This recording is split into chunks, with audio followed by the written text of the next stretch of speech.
Alors, on va démarrer le cours. Alors, on se trouve page 104 dans ce chumash. On est parachat, donc la parachat de la Kedah. On est dans le 22e chapitre, Pasuk Aleph. Vous avez trouvé page 104. Est-ce que c'est clarinette? Vous avez trouvé? Alors, Vaï. C'est marqué Vaï achara devarim ale. Après ces paroles, Vaï lokim nisa et Avraham. Hachem va éprouver Avraham. Vaï merinav et il va lui dire Avraham, Vaï merinini. Donc il va éprouver Avraham après ses paroles. Rashi explique, il explique deux choses, Rashi. Ouais, Rashi d'expliquer, il y a deux explications possibles dans Achar et Dvarim après les paroles. De quelles paroles il s'agit? Rashi dit que après les paroles du Satan, ouais, le Satan c'est le mauvais penchant de l'homme qui va condamner Avraham, ouais, qui va accuser Avraham et qui va dire que Avraham finalement il a fait un mishte gadol, il a fait un grand festin pour manifester l'existence de son enfant et que voilà Dieu lui a fait un grand miracle, etc. Mais il n'a pas amené de korban, il n'a pas amené de sacrifice pour remercier en direct Hachem. Ouais, c'est ce que dit Rashi. Et donc Hachem va lui dire, écoute, ne pense pas qu'il l'a fait parce que son fils était prioritaire sur moi, je vais lui demander de sacrifier son enfant et tu verras qu'il va accepter. D'accord? Donc c'est clair que quoi? Que ici, la première épreuve d'Abraham, cette épreuve-là, c'est quoi? C'est d'expliquer que le Satan, le condamné, celui qui va condamner l'homme, qui va condamner Abraham, finalement c'est qui? C'est lui, comment il s'appelle? C'est le Satan qui vient et qui condamne Abraham, et Hachem va être obligé de prouver Abraham pour pouvoir répondre à la question du Satan. Ça va? Bon, après c'est de comprendre ce que ça veut dire le Satan. Ouais, qu'est-ce que ça veut dire? On a l'impression qu'il y a un accusateur dans le ciel qui se trouve là-haut, et qui, chaque fait des gestes qu'on fait, il vient, il nous condamne, il nous accuse, et à chaque fois qu'on va être éprouvé dans sa vie, c'est pour répondre à la question du Satan. Deuxième réponse de Rashi, c'est quoi? Après ces paroles, Hachem va éprouver Abraham, après les paroles d'Ishmaël.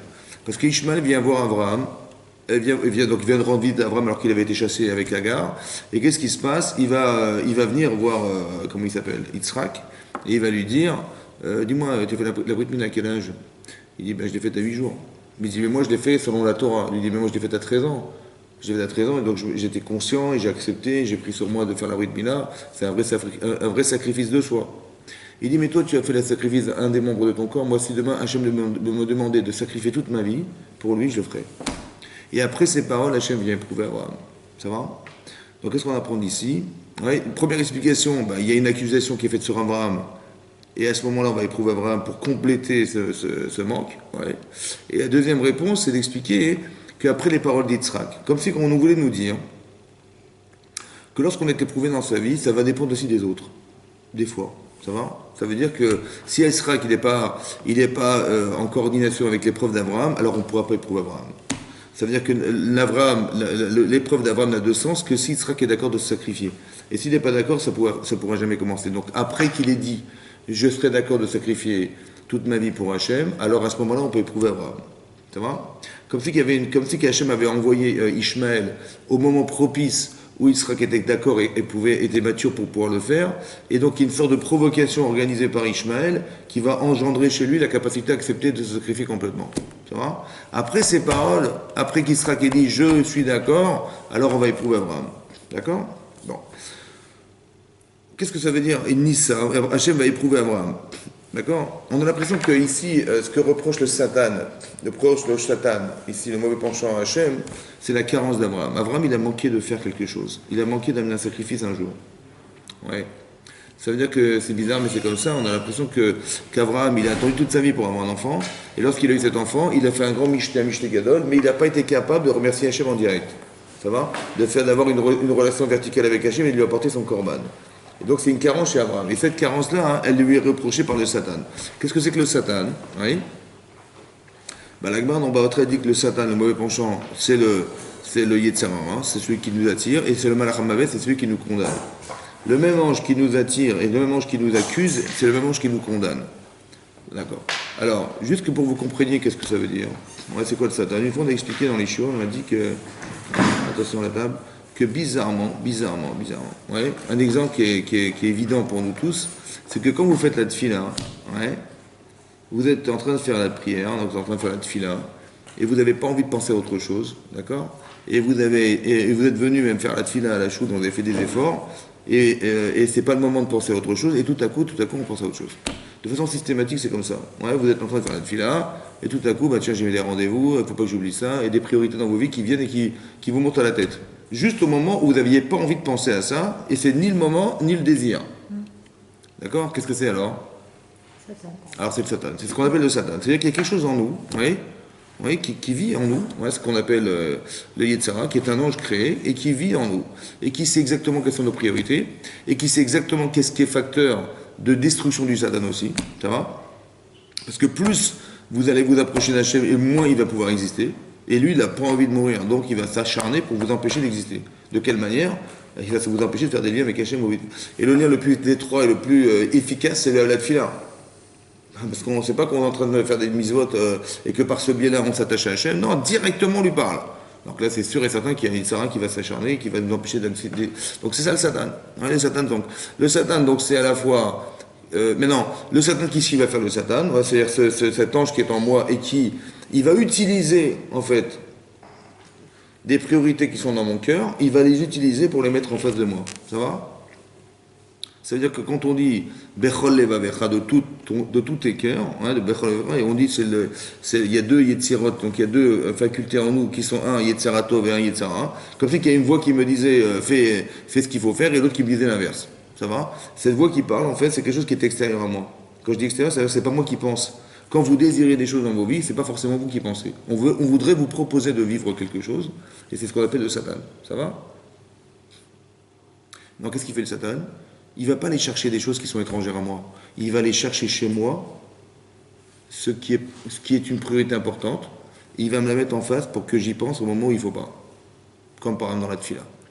Mais vous allez comprendre un principe, c'est que le Satan, il va s'attaquer à nous que dans des moments qui sont des moments d'élévation. Ça veut dire qu'il ne va pas venir vous embêter de nous embêter quand on est en stand-by.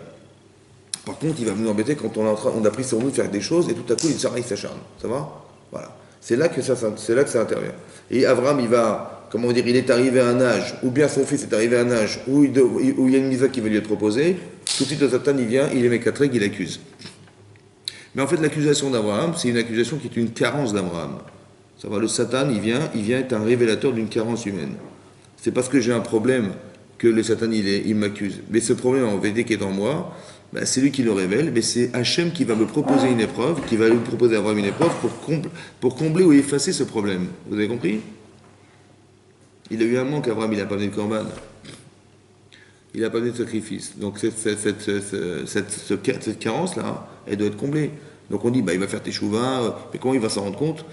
Soit il a conscience, il fait teshuva tout seul, soit c'est tellement fin que Hachem va proposer de vivre quelque chose qui, dans cette expérience de vie, va compléter ou va combler ce manque. C'est ça l'épreuve. Une épreuve dans la vie, c'est pas simplement pour savoir si on va réussir ou pas, c'est que forcément c'est bien soit effacer, soit renforcer, soit combler quelque chose. Chez nous. C'est ça. Nissa Nes, comme il y avait Nissa. Nissa, ça veut dire élevé aussi. L'hypnosis en hébreu, c'est un étendard, un Nes, un étendard, et donc on va élever la personne. Donc il faut juste comprendre que quand on vit quelque chose dans sa vie, c'est pour nous faire grandir. C'est pas pour nous embêter, pas pour nous tester, ça va, pour voir si on va réussir ou pas. C'est simplement pour qu'on comprenne que manifestement, avec ce qu'on est, on ne pourra pas avancer plus loin. Alors Hachem, qu'est-ce qu'il fait? Il propose une épreuve, il propose une expérience de vie qui va être une épreuve. Et cette épreuve-là, elle est censée apporter un plus. Ça veut dire que je vais changer. Ça va? Pour ça que je dis souvent, il ne faut pas regarder ce que vous vivez, essayer de comprendre ce que vous devenez par l'épreuve. Donc Abraham, il va devenir quelqu'un d'autre, cet homme va changer. C'est ça qu'Hachem lui propose de vivre. Ça va? Ça s'appelle une épreuve. Donc Hachem, il va, après ces paroles, donc après les paroles du Satan et après les paroles, comment on veut dire, de Yitzhak, alors Hachem, il va éprouver Abraham. Et il va lui dire, Vayomer Elav Avraham. Vayomer, il dit, donc Abraham se propose, il s'invite, donc il est invité par Hachem. Il va lui dire la chose suivante. Vayomer, il va dire à Hachem, Karna et bincha. Car, prends, na, je t'en prie. Alors Hachem explique c'est quoi na. Enna et la Hachem Bakasha. Hachem le supplie de faire la Kedah de son fils. Na Bakasha. Amarlo be Bakasha mimcha. Je t'en prie. Amod li banisayon. Amod li basé banisayon. Tiens-toi pour moi dans cette épreuve. Ça veut dire, il lui dit, Hachem lui dit, écoute, je t'en prie, essaie de tenir dans cette épreuve. Shelo yomru, pour ne pas que disent, au pluriel, Arishonot lo ayu baem mamash. Ici, on est dans la 10e épreuve de la vie d'Abraham. Pour ne pas qu'on dise, qui va dire? pour ne pas qu'on dise, ouais, qui va dire? Le Satan. Et c'est qui le pluriel? On verra plus tard que c'est les Umot Haolam. Les peuples du monde vont dire, mais pourquoi tu t'es tellement attaché à cet homme? Parce que tu as fait des miracles, il y a 90 ans sa femme a eu un enfant, il a gagné la guerre, ils étaient à deux pour faire la guerre contre 4 rois qui ont gagné les 5. C'est des miracles incroyables, mais pourquoi tu t'attaches tellement à essayer de sauver Abraham? Magan Abraham, tu protèges Abraham, qu'est-ce qu'il a de spécial? Il dit, je t'en prie, fais pour moi, pour que je puisse me justifier auprès des peuples. Et aussi auprès du Satan, ça va? Après, il faut comprendre ce que ça veut dire se justifier auprès du Satan. Parce que le Satan, c'est la quoi? C'est la carence de l'homme. Ouais. C'est l'expression émotionnelle d'une carence humaine. Alors ça veut dire quoi se justifier devant ça? Il faut comprendre aussi. On va voir. Donc il dit, je t'en prie, fais-le. Donc, Vayomer, Karnaït bincha, prends ton fils, et Yichitra, unique, Asher Hafta, que tu aimes, et Tisrak Israk. Rachidi et bincha, Amalo ishne banim yeshti. Il dit, prends ton fils. Il a dit, j'en ai deux. Il dit, Amalo et Yichitra, unique.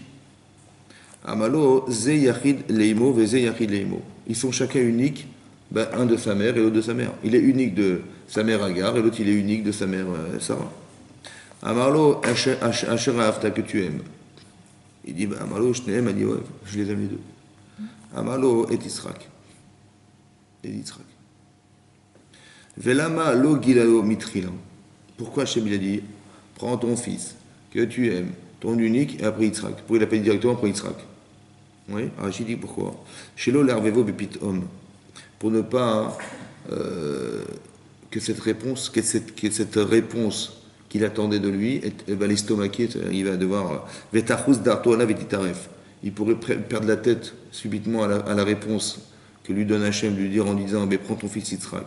C'est tellement insupportable qu'il va le faire par étapes. Ça va? Donc il va dire Bidra, etc., pour qu'il arrive à supporter le message que lui renvoie Hachem qui est insupportable. Parce que de sacrifier Yitzhak, c'est pas de sacrifier un enfant, c'est de sacrifier un projet, c'est de sacrifier un espoir. Ça va? C'est énormissime ce qu'on lui propose de faire. Ça va? Donc pour ne pas qu'il soit handicapé par la réponse qu'Hachem lui propose que de sacrifier son enfant, alors il va lui dire par étapes. Ça c'est une façon psychologique d'expliquer pourquoi Hachem il a été obligé de faire par étapes. Deuxième chose, Kedé lechavev alav et a mitzvah, pour qu'il chérisse la mitzvah. Velitenlo sachar al kol dibour vedibour, et pour lui donner un salaire sur chaque dibour, sur chaque parole dite. Hachem il va dire Bilcha, Yechitra, Hafta, Yitzhak, pour lui donner un salaire. Ça veut dire quoi donner un salaire? Ça veut dire quoi? Hein? Récompenser. Oui, ça veut dire quoi? Il va dire un mot, un salaire, ça veut dire quoi? Ça mérite. Ça veut dire? Ça veut dire qu'en fait, ça prouve qu'Abraham, il acquiesce chaque étape qu'Hachem lui demande de faire. Et c'est quoi le salaire? C'est quoi le salaire? La vie d'Israël. Hein? La vie de... Le salaire d'Abraham. Pour lui donner un salaire à Abraham, ça veut dire quoi le salaire? C'est quoi le salaire de la mitzvah? C'est quoi le salaire? C'est le Olamaba. Mais là, a priori, c'est pas ça. C'est d'accepter de faire quelque chose pour Hachem. Mais c'est quoi le salaire de la mitzvah? C'est son rapprochement avec Hein? Est-ce que quand on lui dit prends ton fils, sacrifie-le, il va accepter ou pas? Il va accepter? Il va accepter. Est-ce qu'on peut accepter une chose pareille? Non, normalement non. Et quand on lui dit ton unique enfant, encore un coup de couteau de plus dans le ventre, il va accepter ou pas? A priori non. Quand tu dis celui que tu aimes, émotionnellement c'est insupportable, il va accepter ou pas? Le salaire, c'est quoi le salaire? C'est de devenir l'homme capable d'accepter de prendre son fils, son unique enfant, qu'il aime, Yitzhak. Vous avez compris? Mais non, ce sont des niveaux de conception différents, parce qu'il y a il y a une partie émotionnelle qui est son fils, qu'il aime, unique. Vous avez compris, quand il dit unique, ça veut dire quoi unique? Est-ce qu'il en aura d'autres? Non. Non. Mais Hachem, il s'est juste contredit, quoi. Il a dit, écoute, lève les yeux, tu vas dénombrer tes enfants comme les étoiles du ciel ou comme le sable de la terre. Et d'un côté, il lui dit, prends ton unique enfant et tue-le. Cette contradiction, elle est insupportable ou pas? Mais s'il accepte, il va recevoir le salaire d'accepter Hachem malgré tout. Ça va? Ça va? Ou quand il lui dit, prends ton enfant, c'est quoi ton enfant? Et c'est l'enfant, c'est le projet qu'avait Abraham de pouvoir engendrer que la Israël derrière. C'est énorme ce qu'il lui demande de faire. Donc s'il accepte, il va avoir le salaire. Mais c'est quoi le salaire? Le salaire, c'est le résultat de ce que je suis devenu. Comme quelqu'un, je ne sais pas moi, il fait des études, son niveau de salaire correspond à son niveau d'études. Mais son niveau de compétence. Donc si je deviens quelqu'un, je corresponds à un salaire, ça veut dire je mérite le salaire du monde futur, c'est le salaire de ce que je suis devenu, par l'épreuve. Donc Hachem, il décante tout ça. Parce que c'est trop difficile de lui dire en pleine figure, prends ton enfant, il traque. Et d'un côté aussi, c'est pour lui permettre d'accepter au fur et à mesure les étapes qui lui permettront d'accepter d'être l'homme capable de pouvoir sacrifier cet enfant. Ça va? Ok. La deuxième chose qu'il faut aussi comprendre, c'est pourquoi Kadosh Baruch Hu, il propose quelque chose d'inhumain. C'est quoi la Kedat Yisrak? C'est inhumain ce qu'on lui demande. Hein? C'est contraire à la logique humaine. Oui? Est-ce que c'est intellectuellement supportable? Non. Est-ce que c'est supportable émotionnellement non plus? Pourquoi je lui propose une épreuve pareille? Une épreuve pareille, qui est au-delà des limites. Il dit, je t'en prie, tiens dans cette épreuve. Quand Hachem il dit à Abraham, je t'en prie, tiens dans cette épreuve. Moi, pour moi, ça veut dire que quand il m'arrive une épreuve, là, telle qu'elle soit, c'est comme si Hachem il me téléphone, il me dit, je t'en prie, tiens l'épreuve. Vous avez compris? C'est comme ça qu'il faut le traduire aujourd'hui. C'est-à-dire qu'il faut comprendre que derrière une épreuve, Hachem il m'invite à me dire, écoute, je t'en prie, fais-le pour moi. Ouais. Fais-le pour que je puisse prouver que... Vous avez compris? Oui. Mais ça veut dire aussi, ici, ça veut dire que dans l'épreuve d'Abraham, on lui demande quelque chose qui est complètement incohérent. Un, qui est incohérent. Deux, qui est interdit. On n'a pas le droit de tuer les gens. On n'a pas le droit de tuer les gens. L'autre ça fait partie des 10 commandements. On lui dit, prends ton enfant, tue-le. C'est incohérent et c'est interdit de faire une chose pareille. Comment ça se fait qu'Hachem, il lui propose quelque chose qui va à l'encontre de ce qu'il a lui-même ordonné? Quand il lui tue cet enfant unique, il lui demande de faire quelque chose qui va à l'encontre de ce qu'il lui a dit. Tout se contredit. Est-ce qu'Abraham, il pose des questions? Non. Pourquoi? Pourquoi il dit pas, mais je ne comprends pas, il y a un problème là. Pourquoi il n'interroge pas? Parce qu'il est complètement soumis à Hachem. Et pourquoi il dit, mais attendez, pourquoi? Il va lui poser, après la Kedah, vous allez voir le Midrash, il dit voilà, je n'ai pas posé la question, mais je te la pose maintenant. Il dit, demande ce que tu veux. Ça va? Mais pourquoi il ne l'a pas posé avant? Parce que la demande était tellement énorme que... C'est là qu'on demande la question. Quand on est estomaqué devant ce qu'Hachem nous propose de vivre, on dit, attends, mais c'est impossible. Ouais, on a la question. La question, elle se pose à ce moment-là. Pourquoi il n'a pas dit, mais qu'est-ce que tu me demandes? Mais c'est impossible. Et je voudrais juste avoir des réponses avant de commencer à accepter ce que tu vas me dire. Pourquoi il n'est pas rentré dans la question, Abraham? Est-ce qu'il sait que l'issue, elle est bonne pour lui? Après, il va la poser, après la question. Il va lui poser après. Mais pourquoi il ne l'a pas posé avant? C'est quoi la question? C'est quoi la question? Hein? Ouais. Mais la question, pourquoi tu m'as Une barque de rébellion? tel Bah oui, mais je veux dire, c'est pas logique. C'est quand même pas logique. Attendez, Abraham, il s'est sacrifié. Abraham, il s'est battu contre le sacrifice des enfants toute sa vie. Les gens, ils leur disent, mais vous êtes fous, que l'enfant que vous avez, il va mourir parce que tu as des problèmes. Il faut être un peu cohérent. Donc il est dans cette logique, Abraham. Et c'est comme ça qu'il fait des balais de chou, parce que c'est logique. Et Hachem lui demande de sortir de cette logique. Pourquoi il lui demande une chose pareille? Hein? Et pourquoi il ne pose pas la question? Peut-être la question, c'est quoi la question? Pourquoi il ne faut pas la poser à ce moment-là, à votre avis?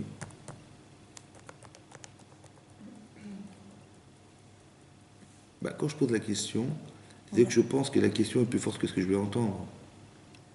Hachem, il me dit, fais-le. Bon, moi je discute. Ça veut dire que je dis, mais attends, quand je pose la question, c'est qu'il s'est un peu trompé, Hachem, non? Non? Non? C'est quelque part, oui, oui. on doute de la... Il n'a pas envie de rentrer dans ce jeu-là. Que dans sa tête, il y a une balance. Ouais. Et de poser la question, à ce moment-là, il vaut mieux pas parce qu'il risque de basculer et de donner et d'alimenter le fait de dire non. Vous avez compris? Donc il ne veut surtout pas rentrer dans ce jeu-là, et donc il va accepter. Mais qu'est-ce qu'il a dû penser pour l'accepter? Puisque c'est incohérent. Hein? Est-ce qu'à un moment il s'est dit peut-être que justement mon épreuve, est-ce qu'il s'est dit peut-être Hachem il va m'arrêter avant ou pas? Non. Dans le Midrash et Mashma, que le Satan il va lui dire en dernier, le Satan il va venir voir Abraham, comme ça dit le Midrash Rabbah, il va lui dire, tu sais, j'ai entendu dire que dans le ciel, c'est pas ton fils que tu vas sacrifier, c'est un agneau. Il a dit non, je te crois pas, je veux pas t'entendre. Donc s'il voulait vraiment faire ça. Ouais. Après, on va essayer de comprendre pourquoi c'est comme ça. Mais vous avez compris ce que ça veut dire, ça? Ça veut dire quoi, en fait? Pourquoi on lui demande de faire des choses qui soient complètement illogiques? Abraham, c'est un philosophe, donc il vient, il fait tout parce que c'est logique, parce qu'il est très cartésien. On lui demande de sortir de cette logique. Pourquoi? Bah, parce qu'on attend de lui qu'il devienne autre chose. Oui, j'ai compris, mais quoi? Quoi, il ne faut pas réfléchir dans la vie, il ne faut pas se poser de questions, il faut quoi? Hein? C'est quoi l'idée? Peut-être l'idée, c'est de jamais croire qu'on peut enfermer Hachem dans une logique. Pourquoi? Parce que qu'est-ce que tu vas comprendre d'Hachem? Est-ce que tu vas comprendre qu'est-ce que c'est par rapport à ce qu'il est? C'est ça, j'entends. Il était certainement justement arrivé à un point où il avait tellement compris de choses qu'il fallait lui montrer qu'en fait, on ne comprend pas quand même. Mais pourquoi? Pourquoi faire? Pourquoi on nous demande de ne pas comprendre un jour? Pourquoi faire? Ce serait beaucoup de gava, non? Non, c'est pas ça. Parce qu'on n'est pas, on n'est pas, on peut du coup ne plus faire, parce que c'est plus logique. C'est vrai, c'est vrai. On se dit, C'est vrai. tout est logique, un jour il y a une mitzvah ou quoi qui n'est pas logique. Alors, C'est vrai, c'est vrai. C'est vrai. Par exemple, il y a eu la Shoah, les gens n'ont pas compris, bah, ils ont tout lâché. Ouais. Bah, tu dis Hachem, il est miséricordieux, Hachem, il aime son peuple, manifestement, il n'aime pas son peuple, parce qu'il met des gens dans les fours crématoires. C'est une contradiction qui est insupportable. Oui, non. Bah, à cause de ça, ils ont remis en cause Hachem, ils ont dit, il n'y a pas de bon Dieu, c'est pas possible. Ça va? Ça veut dire que la question est plus forte que la réponse. Mais en vérité, pourquoi c'est faux?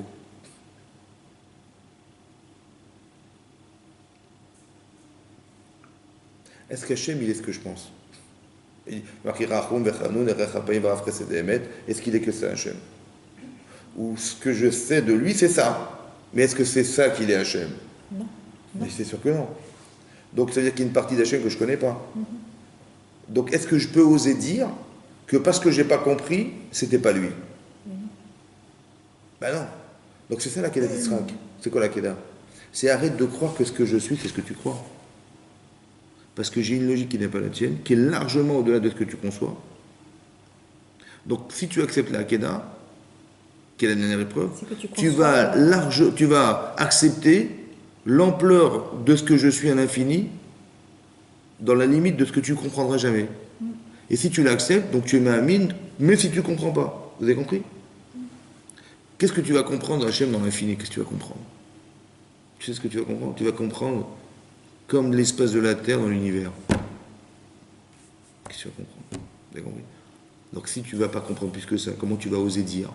Ah, si c'est pas comme ça, c'est pas que c'est... Vous avez compris? Qu'est-ce que je vais répondre à Moïse Sarah quand j'arrive dans une limite où c'est incompréhensible? Comme la Kedat Israël. Évidemment, sur certains, ils disent, attends, tu vas pas tuer ton fils. Tu te rends compte? Et qu'est-ce que tu vas dire à tes élèves? Tu leur as dit, tu les as éduqués en leur expliquant qu'on ne faisait pas de sacrifice d'enfant, tout à coup tu te construis, tu vas tout perdre. Et qu'est-ce que tu vas dire à ta femme? Et qu'est-ce que tu vas dire? Vous avez compris ce qui se passe? Il a un gros Yetzara derrière Abraham. Et qu'est-ce qu'il doit répondre à Abraham pour enlever ce Yetzara? Qu'est-ce qu'on doit répondre à Hachem? Bah, ce que le Yetzara, il veut me faire ressentir, qui est émette. C'est vrai, c'est la vérité. C'est vrai, c'est la vérité. Mais c'est la vérité de qui? De nous. De la mienne. Mais est-ce que c'est la vérité d'Hachem? Non. Alors laisse-moi adhérer à la sienne. Vous avez compris? C'est ça l'Aïmouna. L'Aïmouna, c'est pas de croire en Dieu lorsque j'ai compris, parce que ce que tu crois, en fait, c'est peut-être ce que tu penses. Mais ce que tu penses, c'est peut-être pas lui. Et c'est sûrement pas lui. Parce que ce que tu conçois, c'est la limite de ce que tu penses. Mais c'est pas ça, Hachem. Il est largement au-dessus de cette limite. Donc arrête de croire que tu peux enfermer Hachem dans une conception. Donc la Akedat Yitzhak, c'est qu'il y a une logique qui te dépasse. Ça va? Mais qui dépasse les sentiments humains. Donc si tu dépasses ça, si tu arrives à adhérer à ça, ben tu as gagné. Vous avez compris? C'est ça la Kedah. Je t'en prie, rentre dans cette épreuve. C'est ça qu'il lui dit. Ça veut dire que tu vas sortir. Il y a une logique philosophique et il y a une logique qui est au-delà de la philosophie. Parce que la Emunat Hachem, elle est d'accepter Hachem. C'est comme si quelqu'un, il quitte ce monde à 120 ans et il va retrouver Hachem et il va dire, ben voilà, Hachem, ben pour moi c'était ça. Ben, il va retrouver ce qu'il pense. Mais c'est pas ça Hachem. Vous avez compris? Donc la Kedat Yitzhak, c'est une manière d'arriver à conceptualiser Hachem dans la limite très large de l'éventail qu'il est. C'est que j'accepte tout, quoi. Vous avez compris? Pas ce que je pense, mais ce qu'il est. Et ce qu'il est, ben, j'accepte tout ce qu'il me dira. C'est ça la bataille, le Yetzer, vous avez compris? Le Yetzer, il va nous enfermer dans une limite inférieure, et nous, on doit accepter de refuser ça pour l'accepter dans la limite supérieure. C'est ça la Kedat Israël. Je t'en prie, fais-le. Vous avez compris? C'est ça qu'il veut dire. C'est pour ça que c'est dur émotionnellement. Ton fils que tu aimes, ton unique enfant, tout se contredit. Intellectuellement et émotionnellement. Et c'est ça qu'Hachem voudrait que tu dépasses ce moi. Parce qu'en fait, le vrai problème du Satan, c'est qu'il s'acharne. C'est-à-dire que dans nos vies, on va dire comme ça, dans nos vies, on doit ressentir des choses. Ouais, c'est comme ça qu'on se construit dans la vie. Ouais, c'est des jeux d'émotions. Donc on se construit avec ses enfants, avec sa femme, avec son mari, et on se construit là-dedans. Et à un moment donné, ouais, ici, il va être tributaire de ses émotions, Abraham. Et comment il va s'en sortir? Vous avez compris? C'est tout ce qu'il a construit dans sa vie, qui est l'essentiel de son existence. On lui remet de remettre en cause émotionnellement cette conception. C'est dur, ça, c'est très dur, ça. Est-ce que tu es d'accord de sacrifier tout ça pour? Mais ça veut dire quoi sacrifier? C'est-à-dire que tu mets en balance Hachem et tu mets tes intérêts personnels, ben c'est Hachem qui pèse plus lourd. D'accepter, c'est que Hachem qui pèse plus lourd, et de refuser, c'est non, c'est mes intérêts qui sont prioritaires sur ceux d'Hachem. C'est ça le problème.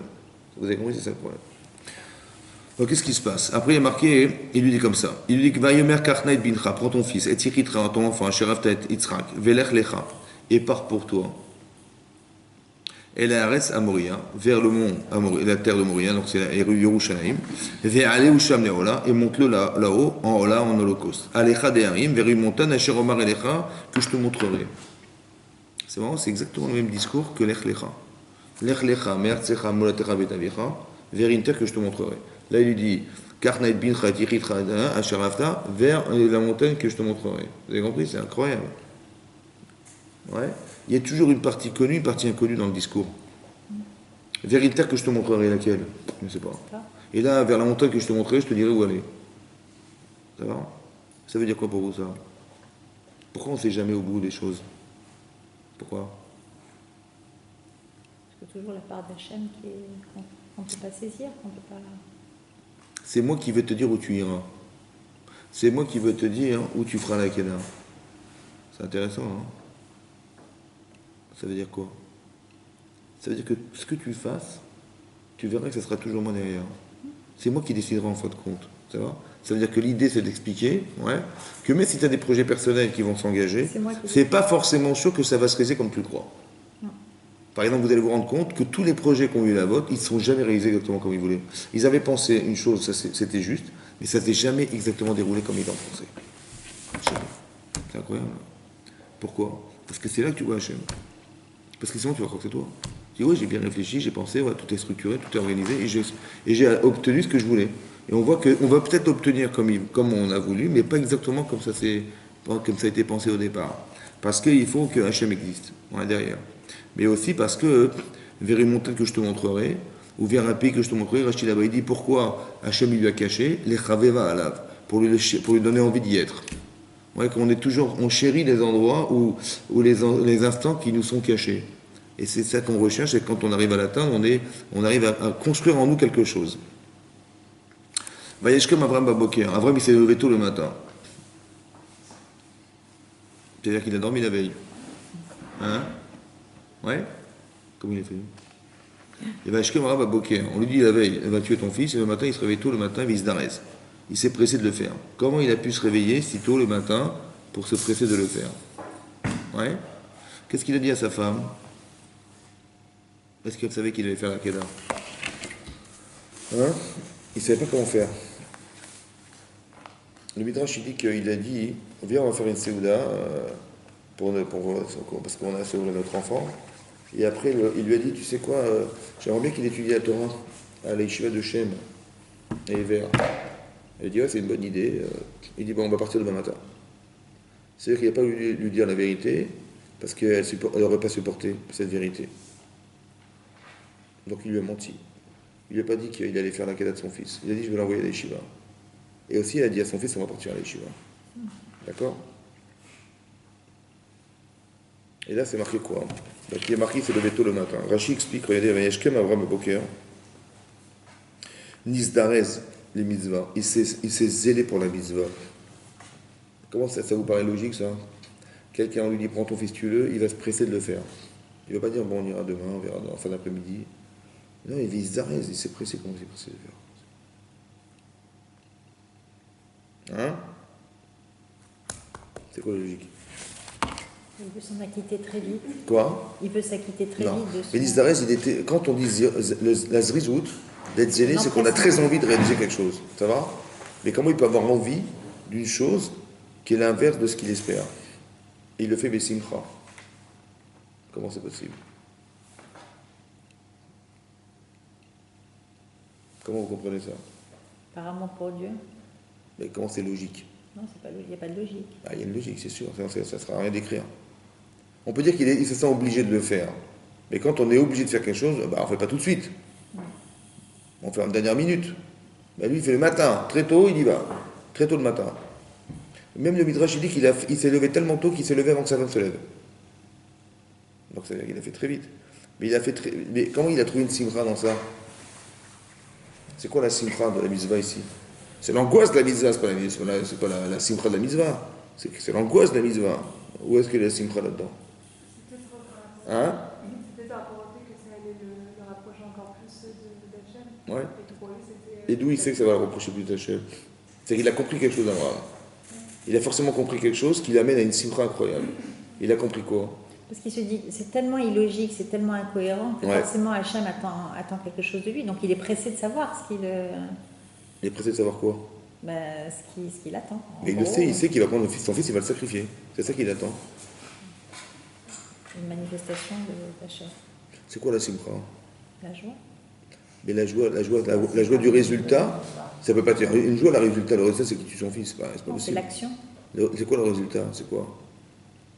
C'est quoi la joie? La joie La joie de devenir. La joie de devenir.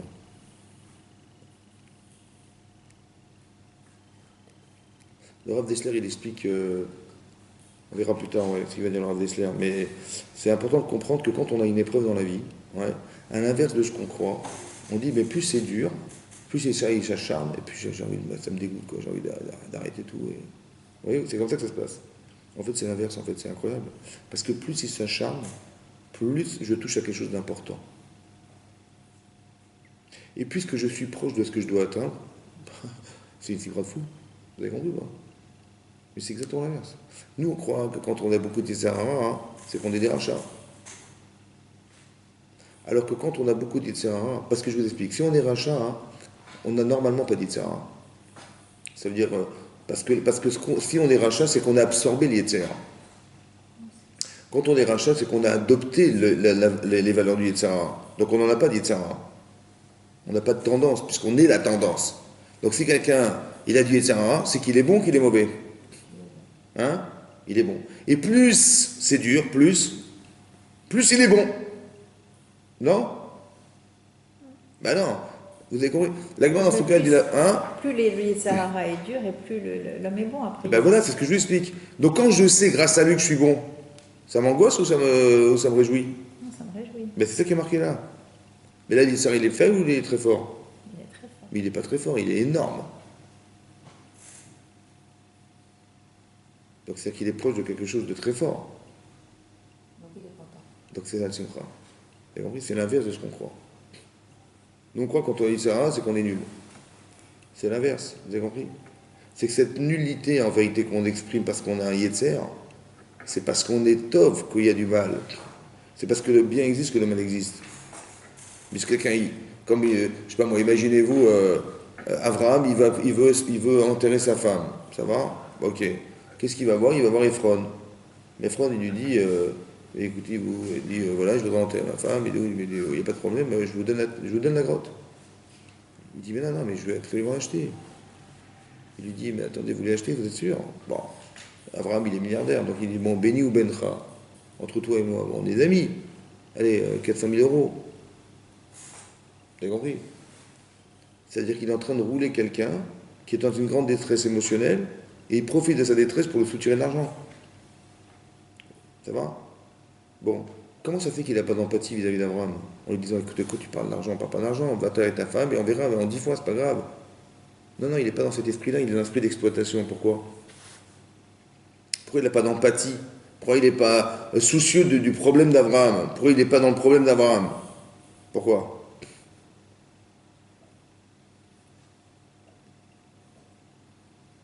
Ben, il n'y a pas de tov chez lui. Donc il n'y a pas de mal. Quand vous vous dit, mais quel est le problème? Ben, c'est la parnassa, c'est l'ami, il faut bien, populaire, il est marqué, il faut bien vivre. J'ai compris, mais ça va, t'as pas les boules?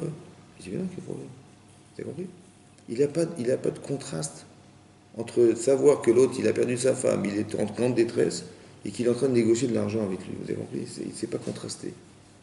Ça veut dire qu'il n'y a pas de rat, il n'y a pas de tov, il n'y a pas de tov, donc il n'y a que du rat. Donc normalement, ce type-là, il n'a pas d'Yitzhara. Il ne voit même pas que c'est grave, vous comprenez? Il n'y a même pas d'Yitzhara. Quelqu'un qui a un Yitzhara, c'est qu'il sait que c'est assourd, mais il a envie, il sait que c'est pas bien, mais il a envie, il est tenté. Mais il sait que c'est pas bien. Donc il a du tov, il a du mal. Vous avez compris? Il est tov, il a celui-là. Et plus il est tov, plus le cerveau va s'acharner pour l'empêter. Donc dans l'acharnement est un révélateur de construction humaine. Je sais que parce que j'ai un Yitzhara, je suis construit. Parce que sinon, je n'en aurais pas. Donc Abraham, il en a un grand ici ou pas? Bien sûr qu'il en a un grand. Donc s'il était énorme son Yitzhar, c'est qu'il est en train d'arriver à quelque chose d'énorme. C'est-à-dire qu'il va passer à l'étape supérieure, qui est celle d'accepter Hachem, sous toute forme d'illogisme et de... Il ne va pas l'enfermer dans une logique, il va dire Hachem, il est au-dessus de tout ça. Ça va? Et c'est ça qu'il va atteindre. C'est pour ça qu'il va Isdarez. Il dit, mais j'ai envie d'atteindre ce but. C'est ça qui va lui permettre de s'acharner contre Yitzhar et de ne pas lâcher prise. Parce que la Hirat Shamaim qu'il a, Abraham Avinu, c'est ça la logique. Comment il va absolument pas lâcher? Mais tu sais ce que tu perds ou pas? Il dit je ne vais pas lâcher. Pourquoi il lâche pas? Parce qu'il sait qu'il va gagner quelque chose au bout de ça. Il va gagner d'être un autre homme. Cet homme qu'il a toujours rêvé d'être, c'est d'être proche d'Hachem, même dans cette limite. Pourquoi ça c'est son fils? Hein? C'est-à-dire qu'il passe avant son fils. Comment? Il passe avant son fils. Alors après il faut comprendre, parce qu'il tue son enfant. Bah oui. Ouais, ça. Voudrait dire Exactement. que- Il est sûr qu'il va mourir ou pas? Il est sûr qu'il va mourir? Non, a priori. Sûr et certain. Ah, comment ça marche? À lui de devenir meilleur, il est Voilà. pas Et donc Hachem lui dit tu vas le tuer. Ça va? C'est pas possible. Ok? Alors on y va, on continue, vous allez comprendre après comment ça marche. Alors c'est marqué, ok, donc il s'est pressé le matin de se lever. Vayachbosh et Tramoro. Il a chevauché son âne. Ouais. Vaikar Rechtene à Ravito. Il a pris ces deux jeunes hommes avec lui, qui étaient Rachidi, qui avait Ishmael et Eliezer. Il les a pris avec lui parce que Rachidi, pour toujours être accompagné par deux personnes. Ça vous intéresse de savoir comment il s'est déplacé, Abraham? Il a pris le métro, il a pris le train, il a pris son tramor. C'était important de le dire, ça, il a chevauché son âne. Hein? Comment il se déplace, Abraham? Il a pris un ticket, il a pris le métro. À quoi ça nous sert de savoir qu'il a chevauché son âne? Hein? C'est quoi le chamor? C'est la matérialité. C'est matière. C'est quoi Vaïchbosh et Tramor? Ça veut dire quoi chevaucher? La matière. C'est qui dirige? C'est l'âne ou c'est lui? C'est ça que ça veut dire. Ça veut dire qu'il est maître de lui-même. C'est ça que ça veut dire aussi. Vaïchbosh et Tramor, ça ne veut pas dire simplement qu'il a pris son âne, c'est que le chomer. Ça veut dire qu'il y a quelqu'un qui dirige. Et le problème en général qu'on a, c'est qu'on ne dirige plus.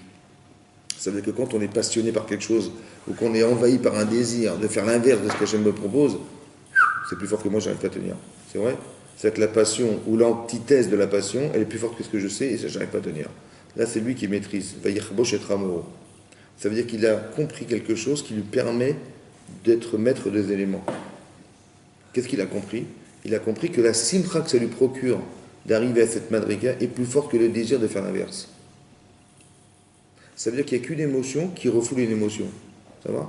Quand vous dites, quelqu'un il a eu un Yitzhara et vous dit écoutez, il y a un Yitzhara de fou, j'ai pas pu résister et c'était plus fort que moi, j'ai pas résisté. Ça va? Qu'est-ce qui peut être plus fort que moi? Puisque c'est moi. Il y a quelque chose qui était plus fort que moi, quelque chose en moi qui m'a poussé plus fort que moi. J'ai pas résisté. Plus fort que quoi? Plus fort que ce que je savais. Ça va? Donc je savais que je pouvais pas tenir. Je savais que c'était interdit, mais ça a été, ce désir qui va contre la Torah ou ma connaissance est plus fort que ce que je savais. Et ça, j'ai pas résisté, j'ai pas tenu. Ça va? Donc qu'est-ce qu'il aurait fallu pour tenir? Puisque l'émotion est plus forte que ce que je savais, qu'est-ce qu'il aurait fallu faire pour que j'arrive à refuser d'accepter? Qu'est-ce qu'il aurait fallu? Que la connaissance, elle soit émotionnellement au moins égale à ce que j'avais envie de faire et de contredire. C'est-à-dire qu'il ne faut pas avoir une connaissance tam. C'est marqué dans la Torah. Ça ne marche pas, ça.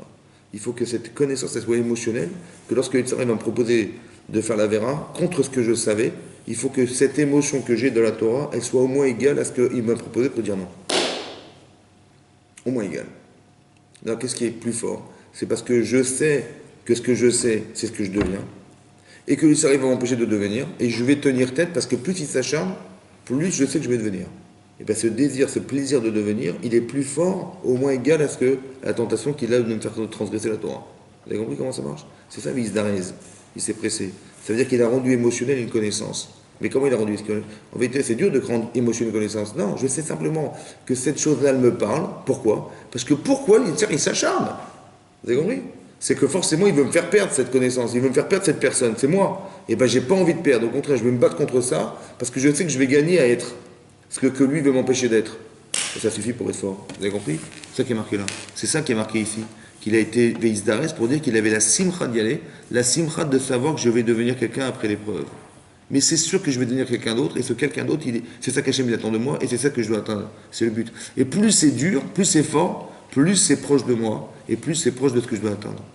En vérité, c'est très intéressant, ça veut dire que, qu'est-ce que j'ai à faire dans ma vie? J'en sais rien. Je sais pas. C'est quoi le but de ma vie? J'en sais rien. Par contre, je sais que j'ai un yitzhara énorme dans ça. Et je sais que j'ai un yitzhara énorme dans une mitzvah, pour m'empêcher de la faire, et j'ai un yitzhara énorme dans une avera, pour me pousser à la faire. C'est vrai? Et bien ces deux tendances, c'est ce que je dois faire toute ma vie. Ça veut dire de me refuser à vivre cette expérience négative et de devenir un spécialiste de la mitzvah positive que je dois atteindre. C'est ça ma vie en fait. Vous avez compris? D'où je sais, mais c'est Sarah qui m'a dit. Parce que là, on va empêcher Abraham de faire la Kedah. D'accord? Qui est l'antithèse de toute sa vie. Parce que Abraham, c'est un Baal Chesed. Et on lui dit de tuer l'enfant qu'il a reçu d'Hachem. L'antithèse du Chesed. Vous avez compris ce que je veux dire? Est-ce que tu es d'accord d'aller contre ta nature pour Hachem? Et est-ce que tu es d'accord d'arriver à briser tous tes projets personnels pour Hachem? C'était énorme cette épreuve, elle était énorme ici. Vous avez compris? Donc comme elle est grande, ça veut dire qu'Abraham il sait qu'il a gagné quelque chose, c'est pour ça qu'il a Simcha. C'est ça qu'elle vient la Simcha. C'est-à-dire que dorénavant, je vais réfléchir autrement. Que quand je suis éprouvé par quelque chose, je sais que on veut m'empêcher d'atteindre quelque chose. Donc j'ai la Simcha de dire non, mais je vais surtout pas lâcher. C'est le gros lot, non, je vais pas perdre. Et cette Simcha-là, elle va me donner la force de dire non. Vous avez compris? C'est ça qu'il dit. Ensuite, c'est marqué comme ça. Donc, il a coupé des bois pour la Ola, pour le Korban Ola. Donc, il s'est tenu, il s'est levé, il a été vers l'endroit qu'Hachem lui avait indiqué d'aller. Bayom Ashlishi, le troisième jour. Rachid dit pourquoi le troisième jour? Rachid dit parce qu'un jour les gens vont dire bon, il a fait la Kedah Chazak, mais bon, c'est spontané. Hachem lui a dit vas-y, et il a fait tout de suite. Mais non, au bout de 3 jours. C'est-à-dire qu'il a eu le temps de ruminer tout ça. Il aurait pu refuser 100 fois. Ok. Vaïssa Avram et Tenav. Il a levé les yeux, Vayar et Amakom Merachok. Il a levé les yeux, il a vu de loin. Qu'est-ce qu'il a vu de loin? Hein? Il a vu l'endroit. Mais là-bas, le Midrash, il dit qu'il a vu une colonne de nuée. Et il a dit à son fils, qu'est-ce que tu vois? Il dit, je vois une colonne de nuée. Après, il a demandé à Eliezer et à Ishmael, qu'est-ce que vous voyez? Il dit, on voit rien. Alors sur ce, il va dire, Vayomer Abraham en arabe, Shvu lachem po imachamor, restez ici avec le chamor. Ça veut dire, si vous ne voyez pas spirituellement ce qu'il y a là-bas, c'est que vous n'êtes pas spirituel. Laissez rester avec le chomer. Vous n'êtes pas concerné par ce qui va se passer. Restez là. Vani vanar nelcha atko, et moi et le jeune homme, il parlait de son fils, on va aller jusque-là. Venish tachave, on va se prosterner. Venashuva alechem, et on reviendra vers vous. Ça va? Et on reviendra vers vous. Et je reviendrai vers vous. Hein? Ça veut dire quoi? Nous reviendrons vers vous. Rashi, qu'est-ce qu'il dit Rashi? Rashi dit comme ça, Venish tachave, Venashuva. Rashi dit Venashuva nitnave sheyashuvu shneem. Il a prophétisé qu'il reviendrait à deux. Comment on peut prophétiser quelque chose qu'on n'accepte pas? Parce qu'il voulait tuer son fils. Il voulait faire la volonté d'Hachem. Comment il a pu prophétiser une chose qu'il n'acceptait pas de voir? Ça veut dire quoi? On va revenir. Mais s'il va mourir, il ne va pas revenir. Non? Alors ça veut dire quoi? Est-ce que c'est une blague? Hachem lui fait une blague? Hein? Bah non. Non. Donc ça veut dire quoi qu'il va... Ça veut dire quoi qu'il va revenir? Alors qu'il va mourir. Ça veut dire qu'il va... Il va mourir ou pas? Non. Ou bien... Il va mourir ou pas? Il va mourir ou pas? aussi être qu'il va mourir, il va ramener le corps, moi je sais pas. Venashuva alechem. Il va mourir ou pas? Donc il va mourir. Et s'il va mourir et qu'ils vont revenir, c'est qu'il va, Survivre. il va revivre. Mais quand est-ce qu'on va revivre? Ah, non, très Hein? Comme un chien. Donc qu'est-ce qu'il a cru Abraham? Ben, que ce qu'on lui proposait, c'était de vivre la fin du temps. Comme c'est dit Rav Dessler. Il a dit, tu sais quoi? D'Akedat Israq, c'est la fin des temps. Pourquoi c'est la fin des temps? Parce qu'Adam Arishon, il a fauté par intérêt personnel. Mais moi, je suis capable de tout donner à Hachem. À l'inverse de Adam qui a tout pris pour lui, entre bien. guillemets. C'est un Vous avez compris pas? Et bien ça, c'est réparateur. Ça veut dire que ce qui nous tue, en fait, c'est l'intérêt de soi. C'est l'intérêt de soi qui nous limite. Et c'est ça qui entraîne la mort. Donc si je suis d'accord, mon fils est d'accord et je suis d'accord, entre guillemets, c'est une petite mort que lui vit, mais c'est une grande mort qu'il vit. Mais quand il enlève tous ses projets personnels, il se tue quelque part. C'est une forme de suicide, vous avez compris pas? Pour qui? Pour Hachem.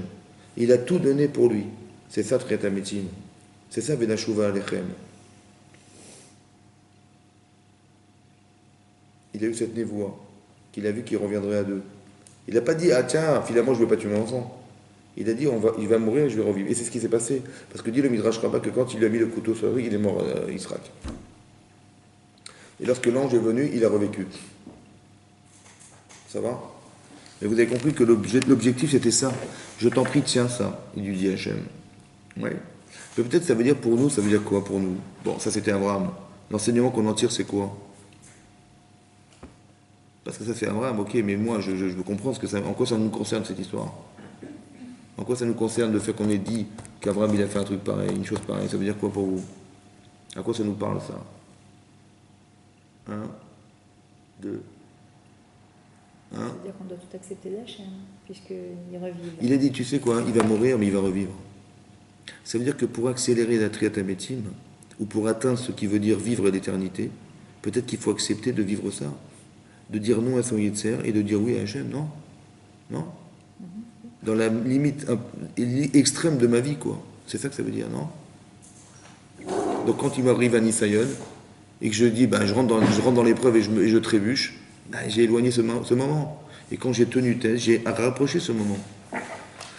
C'est encourageant, ça. Vous avez compris? Ça veut dire que quand on tient tête dans cette histoire, c'est-à-dire qu'on doit avoir des convictions profondes pour tenir tête. Donc c'est ça là, vous êtes Hachem. C'est ça là, vous êtes Hachem. C'est pas ce terme de faire des mitzvot. Ouais. C'est d'arriver à avoir des convictions émotionnelles fortes, rattacher une connaissance, qui font que quand j'aurai une épreuve, je vais dire non, ouais, à ce qui m'arrive et je vais rapprocher cet instant-là, qui est celui qu'on attend de moi. Non? C'est ça qui est marqué là. C'est ça la névoie qu'il a eue. C'est-à-dire qu'il a vu qu'il revenait à deux. Venashuva alechem, ça veut dire que mon fils il va mourir, mais il va revivre, et donc j'aurai finalisé la fin des temps, quoi. C'est ça qu'il a pensé. Comme ça il dit Rav Dessler. Vaikar Avram et Atseola. Donc qu'est-ce qu'il a fait? Avram il a pris les bois de Ola. Vayassem Alixrak Beno, il les a mis sur le dos de son fils. Vaikar Biado et Taesh Veta Machelet, il a pris le feu et le bois. Vayechush Nemerdav. Et ils ont été ensemble. Le Midrash Rabbah, il dit là-bas, à ce moment-là, le Midrash il dit que le Satan il vient voir Avram. Il lui dit où tu vas? Il dit ben je vais prier, faire la tefila. Il dit fais la tefila, pourquoi tu prends du bois et du feu? Il dit ben ça va durer un jour, 2 jours, je sais pas. Je sais pas combien de temps ça va durer. Ouais. Il dit, dis-moi, tu crois que je suis idiot? Tu crois que je ne sais pas qu'Hachem t'a dit va faire la sacrifice de ton fils? Ouais. La question du Satan, c'est la question de qui, en fait? Hein? C'est la question d'Abraham. Pourquoi il ment, Abraham? Il se ment, en fait. Oui? Pourquoi il se ment, Abraham? On lui dit, où tu vas? Il dit, je vais me promener. C'est très bien, c'est pertinent, il ne va pas se promener. Ça va? Il dit, je vais faire la tefila. Pourquoi il fait ça, Abraham? Peut-être parce que c'est quand même trop gros pour lui. C'est exactement ça. Se Ça veut dire quoi? Se donner de la force. Mais pourquoi j'ai le droit de mentir dans ces cas-là? Pourquoi j'ai le droit de me mentir dans ces cas-là? Si c'est pour le bien. Parce qu'il est convaincu. Et est-ce qu'on a le droit de mentir? Pour le bien, peut-être. Est-ce que j'ai le droit de manger du cochon pour le bien? Non. Mais pourquoi on a le droit de mentir pour mentir? J'ai le droit de mentir pour le bien? Non, mais se mentir à lui-même pour avoir plus de force pour... Mais j'ai pas le droit de mentir. Pour J'ai aller pas le droit de mentir. C'est une stratégie pour contrôler les tiers, C'est-à-dire? pour déjouer les tiers. À qui je mens? En fait, on donne À lui-même. À qui je mens? Hein? On va donner une réponse au Yetzer pour le déjouer. Mais en fait, Donc, à qui je je mens mens au Yetzer, au Yetzer. Donc j'ai le droit, ça Bah oui. Pourquoi j'ai le droit? Parce que c'est le mauvais penchant, donc forcément. Mais non, pourquoi? C'est interdit de mentir. Pourquoi j'ai le droit de mentir au Yetzer? Pourquoi? Parce que c'est lui qui me ment. Quand il dit tu vas pas y aller quand même. D'accord? Il veut me faire croire que Hachem, il m'a dit mais non, c'est pas ça. C'est un philosophe un peu. Vous avez compris ou pas? Donc qui me ment, donc j'ai le droit de mentir à celui qui me ment. Hein? Ah oui, parce que si je l'écoute, mais je suis foutu. Juste moi j'avais entendu que quand il y a écrit pour Makom et Rachok, ça voulait dire que genre, il a eu une épreuve de Mina à ce moment et que lui-même il a remis en question Hachem, genre il a vu Hachem de loin. Donc je sais plus où je l'ai entendu. Oui, c'est possible, oui, c'est ça la question du Satan. C'est ça la question du Satan, c'est de dire mais attends, tu veux quand même pas te sacrifier ton enfant. Vous avez compris? Lui aussi il a eu ces questionnements, lui-même forcément. Ouais. Peut-être ça veut dire aussi un autre chat, d'expliquer, de voir Hachem de loin. Ouais, c'est comme ça. En fait, Hachem, il est tout le temps là. Mais quand j'ai le trac, quand j'ai peur, je ne sais pas ce que je vais faire, c'est qu'Hachem, il s'est éloigné de moi pour me laisser faire. C'est ça de voir de loin. On dit, tiens, quand je me retrouve... Hein, quand il y a des situations de vie, on se dit, mais comment je vais faire? Je ne suis pas rassuré. C'est peut-être ça l'idée qu'Hachem, il s'est éloigné. Il s'éloigne volontairement pour voir si je... Pas pour voir, pour me laisser choisir. Parce que c'est là que ma vie, c'est là que se déroule ma vraie vie.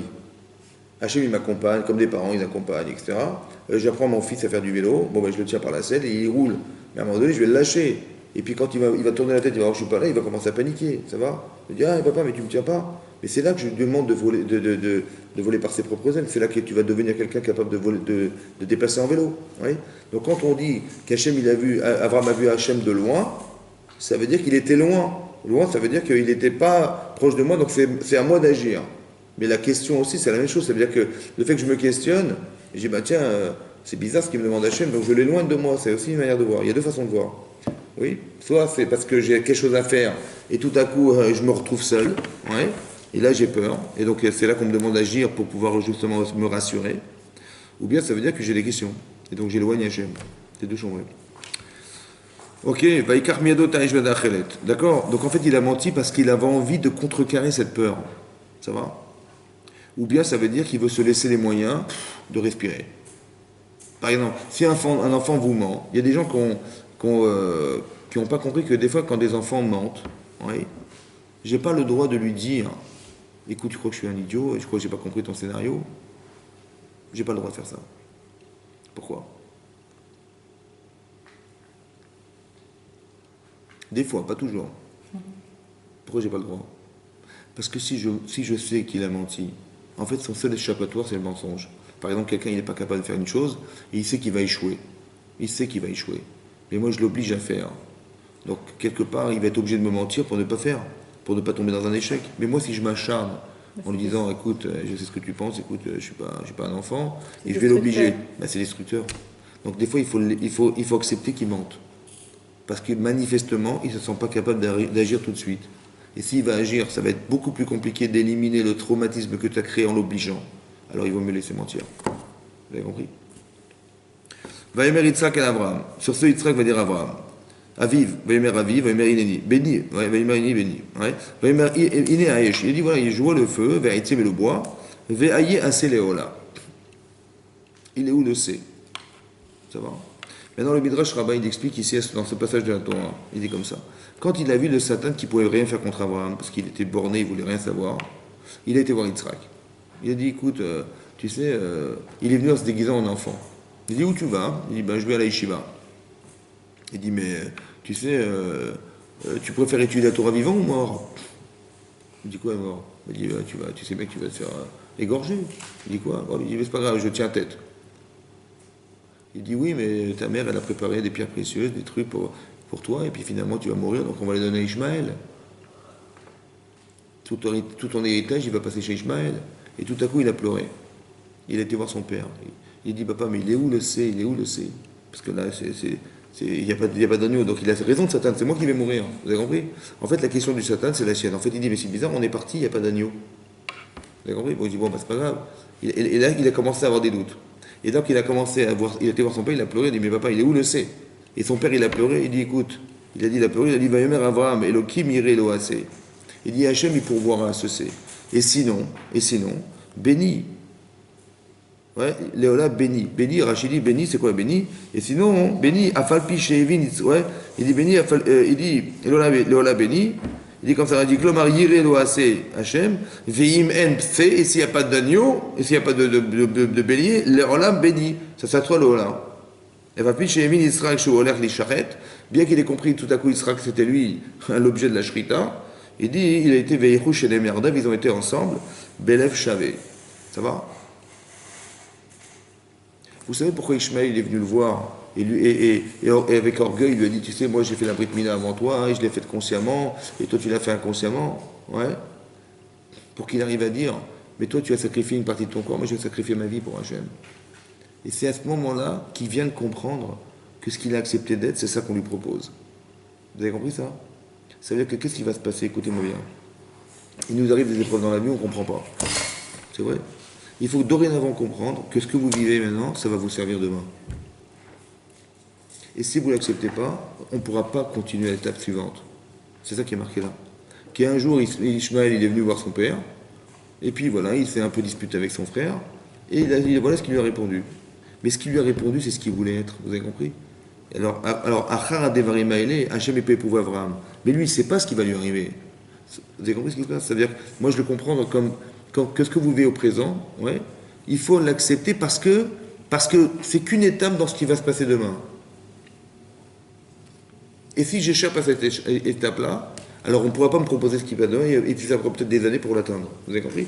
Donc ça veut dire que je dois vivre les choses et l'accepter de les vivre, soit de faire la mitzvah, soit de me refuser une avéra, parce que ce que je deviens est nécessaire pour aller à l'étape suivante et que j'avance dans ma vie. C'est comme ça que ça marche.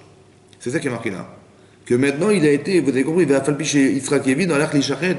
Il avait compris qu'il a acheté, mais il dit, mais oui, c'est ce que j'avais dit à Ishmaël. Et Veillechouch les merda, Belev Shavé. Donc ils ont été avec un accord commun. C'est-à-dire ils ont été ensemble. C'est ça que ça veut dire, Belev Shavé. Ok. Vayavou la makom. Donc ils sont arrivés à l'endroit. Asher Amarlo Elohim. Veiven Sham Avramet Amizbeach, Veyaroch et Haïtzim, Veyakod et Tzrak. Donc qu'est-ce qu'il a fait? Donc il a préparé l'autel et il a attaché son fils. Donc comme un agneau. C'est-à-dire qu'il a attaché les deux mains et les deux pieds ensemble avec une ficelle. Pourquoi il l'a attaché? Alors Midrash explique pourquoi. Il a dit attache-moi papa.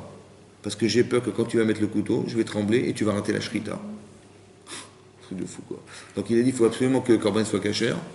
Il a dit parce qu'il a lu le Midrash là-bas, il a accepté, il a dit que mon sang, il soit la capara de tout le clan Israël. C'est incroyable, hein. C'est quoi cette histoire là?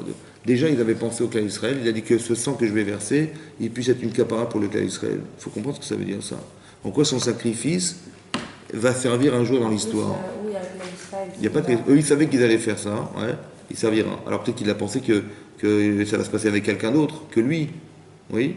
Mais il en reste qu'il il a dit dans Midrash que ce sang, il va expier les fautes. En quoi ça va expier les fautes?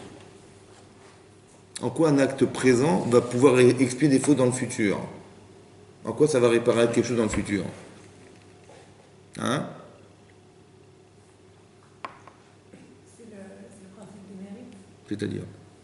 C'est-à-dire que par son mérite, en fait, ça va se découler sur toute une génération. C'est-à-dire?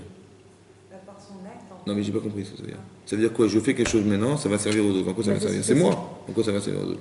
En quoi ça va se déverser? Comment ça se déverse? Comment ça se déverse? Des leçons de ça. Voilà. Ça veut dire que ce que j'ai fait va servir, et c'est ça le mérite. C'est pas que mon mérite il va se déverser. C'est que l'exemple que je représente va servir. Par exemple, on rappelle à Rosh Hashanah la Hakedat Yitzhak. Oui ou non? Mais ça veut dire quoi en fait? Qu'est-ce qu'on fait en fait? Ça veut dire quoi? Comment vous l'avez compris? Ça veut dire quoi de rappeler la Hakedat Yitzhak à Rosh Hashanah? Qu'est-ce que ça a à voir avec l'événement? Hein? Comment vous avez compris ça? La soumission totale. Hein? C'est un exemple de soumission. C'est vrai, Ah, c'est vrai. ok. Ouais, c'est vrai. Reconnaître la On royauté doit d'Hachem. s'inspirer, on doit Hein? s'inspirer de- D'accepter. Reconnaître la royauté d'Hachem. Qu'Hachem est au-dessus de tout en fait. C'est ça qu'il a fait. Hachem est Hachem est au-dessus de tout. Au-dessus de qui? Au-dessus de qui? Au-dessus de moi. Parce que je suis d'accord de mourir pour lui. C'est ça qui est marqué là-bas. Oui? Mais qu'est-ce que ça veut dire au fond? Au fond, ça veut dire quoi? Pourquoi il faut arriver à ça? En fait, il y a une autre logique qu'il faut comprendre. Puisqu'il y a un enjeu dans la vie, on nous dit, voilà, vous savez, il y avait une Neshama qui était dans le ciel un jour, c'est comme ça qu'explique le Zohar, qu'au départ de la création du monde, il y avait des Neshamot. Elles étaient dans le Gan Eden. Maintenant, il fallait mériter d'être dans le Gan Eden. Alors, pour ne pas qu'ils mangent un Na'amad et Kisoufa, c'est-à-dire le pain de la honte, alors Hachem lui a dit, écoutez, c'est simple, vos Neshamot, je vais les faire descendre sur terre, et on va les mettre dans un corps. Quelque chose qui est antinomique avec votre nature. Allez vous arranger avec maintenant. Ça veut dire qu'il y a un corps qui te tire vers le bas, et tu as une Neshama qui monte vers le haut. Essaie de t'arranger avec. Si tu réussis à faire le shalom entre toi et toi, entre ton corps et ta Neshama, alors tu mériteras le monde futur. Ça va? C'est ça qui se passe. La Kedah, c'est quoi la Kedah? C'est un tiraillement. Maintenant, comme il y a un enjeu énorme, donc je peux comprendre que si le type il réussit, et s'il rate, il rate. Oui, non. Depuis quand maintenant tu vas dire, bon, j'ai raté, mais Hachem, je t'en prie, pardonne-moi. De qui pardonne de quoi?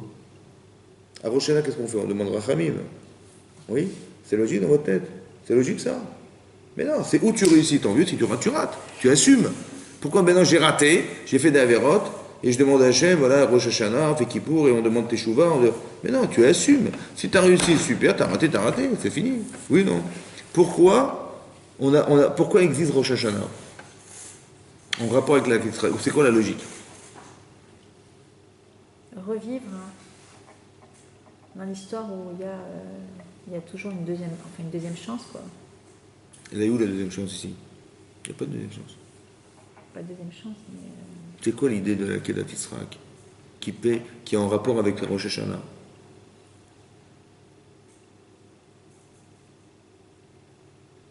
Il a dit que mon sang, il expie le sang de Kné Israël. Elle est là la clé du Yesod, il faut comprendre. Yitzhak, il a réussi à aller contre son Sarah. Oui, non.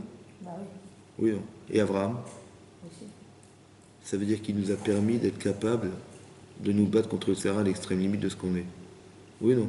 Oui. Donc si on est capable d'être ces hommes, grâce à Abraham et Yitzhak, on est capable ou pas? Oui. Donc si on n'a pas réussi, ça veut dire quoi? C'est qu'on n'est pas comme... C'est que c'est un accident. Alors je t'en prie Hachem, laisse-moi vivre pour l'atteindre ce niveau. Si Abraham il n'avait pas fait la Kedah ni Yitzhak, on aurait dit mon chéri c'est comme ça, tu réussis tant mieux, tu rates, c'est fini. Mais comme ils ont réussi et qu'on descend d'Abraham, Yitzhak et Jacob, c'est ça ce sang qui va expier nos fautes. Ah, c'est plus Ça veut dire qu'Yitzhak il a prouvé qu'on pouvait y arriver.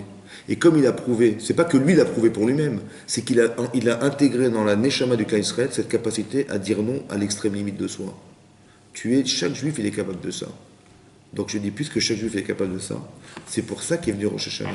Pour dire, là, j'ai pas réussi pour le moment, laisse-moi le temps d'y arriver. Et donc Hachem il dit, ok, pas de problème, si tu as envie d'y arriver, alors on y va. Ça veut dire qu'il me donne de la rachamim dans l'espoir que je vais atteindre ce que je dois atteindre. C'est ça Rosh Hashanah, vous avez compris? C'est ça le sang qui va expier la faute du Klal Yisraël. Ça veut dire que ça va être un repère puissant de capacité à se dire, mais moi aussi je suis capable. Si Israël il a été capable et Abraham Israël a été capable, moi aussi je suis capable. À mon niveau je suis capable de dire non à l'extrême limite de moi et dire à mon Israël, stop, j'arrête. Ça va? C'est possible. Maintenant je ne suis pas y arrivé parce que c'est vrai que ça prend du temps. Alors je demande de la rachamim à Hachem de me laisser vivre pour atteindre un jour cette capacité à pouvoir exercer ce pouvoir sur moi-même. Vous avez compris? C'est ça le pshat de la Kedah, ici, en rapport à Rosh Hashanah. C'est ce qu'il a dit ici, que mon sang il expie la faute. Ça va, c'est clair ou pas? Vayavo la makom asher amarlo Elokim. Donc il a fait ça. Et après il a marqué Vayakot et Yisrak beno vayasem misbeach b'malaitzim. Vayishlach Avram et Yado. Donc il a lancé sa main, il a pris sa main. Vayikar et Amachelet, il a pris son couteau, l'ishrot et beno pour faire la shrita à son fils. Vayikra elav malach Hashem min hashamaim. Et tout à coup il y a un ange qui descend du ciel. Vayomer Avram, Vayomer Ineni, Vayomer Al Tishlach Yadech Alanar. Le Midrash, il dit, mais qui tu es toi? Il dit, je suis un malach. Il dit, mais qui dit que tu n'es pas le Satan? Ouais. Il dit, il y a une voix qui lui parle, il dit, non, ne mets pas ta main sur l'enfant. Il dit, mais qui dit que tu n'es pas le Satan? Il dit, non, c'est Hachem qui m'a envoyé pour te dire de ne pas le faire. Ne mets pas ta main sur l'enfant, ve'ataslo meuma, et ne lui fais quoi que ce soit. Qui ata yadarti, car maintenant je sais. Qui irait le kimata que tu crains Hachem. Velo chasarta et bincha, tu n'as pas épargné ton enfant. Et tiritra unique, mimeni de moi. Ça va? Rashi explique, regardez Rashi, Yudbet. Rashi dit comme ça. Al tishlach yadecha, lishrot. Amarlo, il lui a dit, Abraham, imken lechinam bati lekan. Ça veut dire que moi je suis venu là, je devais sacrifier cet enfant pour atteindre ce niveau-là. Et quoi? Pour rien, je suis venu là. Bechinam bati lekan. Gratuitement, pour rien. Il dit, c'est bochabala. Laissez-moi faire une égratignure, quelque chose. Et aussi mes nommés dame que je sorte un peu de sang quand même, ça se fait pas quoi. Amarlo, lo altas meuma. C'est-à-dire que Rachid le Midrash vient répondre à la question suivante. Il lui a dit ne mets pas ta main sur l'enfant, ne lui fais quoi que ce soit. Ben s'il met pas sa main, il va faire quoi que ce soit. Il fera pas quelque chose. Donc c'est quoi la redondance de ne fais quoi que ce soit? C'est qu'entre-temps, Abraham il a dit mais laissez-moi faire quelque chose. Au moins une petite égratignure. Il dit même ça ne fait pas. Ne lui fais pas de défaut. Altas bomoum, ne fais pas de défaut sur lui. Pourquoi Abraham il voulait faire quelque chose? Pour devenir, il pensait qu'il allait... Attendez, on lui dit sacrifie ton fils. Bon, il est là, il prend la couteau, on lui dit bon stop. Ah, genre j'ai fait tout ça. Bon, Hachem, j'ai pas été au bout. Et c'est ça que j'avais été mis de je reviendrai à deux. Ça va? Il fallait finalement, je ne devais pas toucher à cet enfant. C'est ça qu'il aurait dû penser ou pas? Il n'a pas pensé ça. Il a dit laissez-moi faire quelque chose. Bechinam bati lekan. Pour rien, je suis venu là. Ça fait passer tout d'un extrême à un autre, psychologiquement. C'est-à-dire? De passer de tout à rien. Là, s'il dit je peux faire quelque chose, ça. Mais est-ce que vous auriez fait quelque chose vous? Vous auriez dit Bah, je sais pas, parce qu'il y a un côté tellement. Qu'est-ce que ça veut dire que on peut un peu. Mais j'entends, oui, mais j'ai compris. Mais qu'est-ce que je vais gagner de tellement forcé. Mais qu'est-ce que je vais gagner de faire? Non, mais je veux dire, psychologiquement, ça peut être une réaction. J'entends, c'est une fracture. Voilà. Mais qu'est-ce que mais mais pourquoi gagner pour gagner quoi? Qu'est-ce que je vais gagner de faire? La Simcha 2, de quoi? de devenir. Ça va, je l'ai eu, bah prochain mon fils est vivant. Oui, non, mais il a un serviteur d'Hachem. Ben voilà. Ça veut dire quoi, Bechinam Batileka? Ça veut dire quoi pour rien? C'est quoi pour rien? C'est quoi pour rien? Qu'est-ce qu'il a gagné? Qu'est-ce qu'il a gagné, qu'il a perdu et qui finalement il est venu pour rien? Hein? Le Sahar, ça veut dire il perd son Sahar. Mais pourquoi il fallait faire? Maintenant il sait ce qu'il a atteint puisqu'il était prêt à faire. Il le sait ce qu'il a atteint ou pas? Oui, bah apparemment non. Bah oui, il a dit voilà j'étais prêt, j'ai pris mon couteau, dans ma tête c'est clair ou pas? J'étais prêt à tout perdre. Donc quand Hachem dit stop, il dit ok stop. Maintenant pourquoi il voulait absolument faire quelque chose? Pourquoi c'est chinam de penser? C'est chinam de penser. Il fallait faire quelque chose. C'est ça qu'il dit non? Pourquoi c'est chinam? Pourquoi c'est chinam? C'est zéro. Pourquoi zéro? Parce que la pensée, c'est pas l'action. Mais pourquoi? C'est quoi la différence? Bah, là, c'est du potentiel, là, c'est du réel. Et c'est quoi le réel? Là, il vit quelque chose, il le pense, il le truc, il est prêt et tout. Qu'est-ce qui manque? C'est-à-dire qu'il a tellement intellectualisé qu'au final, voilà, l'acte n'était pas. Qu'est-ce que ça change de faire? Qu'est-ce qu'il va gagner de faire? Ah, j'ancre en moi. C'est quoi? Quand je le fais, c'est qui participe? C'est moi, C'est qui moi? C'est qui moi? Ah, le corps. Le corps. Et quand je pense? C'est la Neshama. Mais il faut que quoi? Les deux. Pourquoi les deux? Pourquoi les deux? C'est comme ça qu'on se réalise. Mais pourquoi?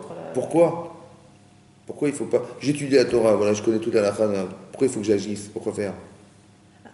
Parce que c'est ça l'épreuve, c'est d'être en harmonie entre la Neshama et le corps. Pour graver la connaissance, Pour le mettre dans pour graver cette conviction enfin, je veux dire, cette croyance, cette émouna. Hein? C'est pour que le corps soit au service de la Neshama. Oui, mais ça veut dire quoi? J'ai compris, mais ça veut dire Ah, quoi? émotionnellement. Alors, j'ai un exemple. Une fois, j'ai donné cet exemple. Si je vous dis, voilà, vous savez quoi? On va faire des sauts en parachute. Ça va? C'est passionnant. Et je vais vous montrer des films de sauts en parachute, les figures à faire et tout ça. Et je vais vous montrer pendant un mois, on va voir des films de parachute. Des parachutistes qui sautent d'un avion et tout. Ça va? Après, je dis, bon, on y va ou pas?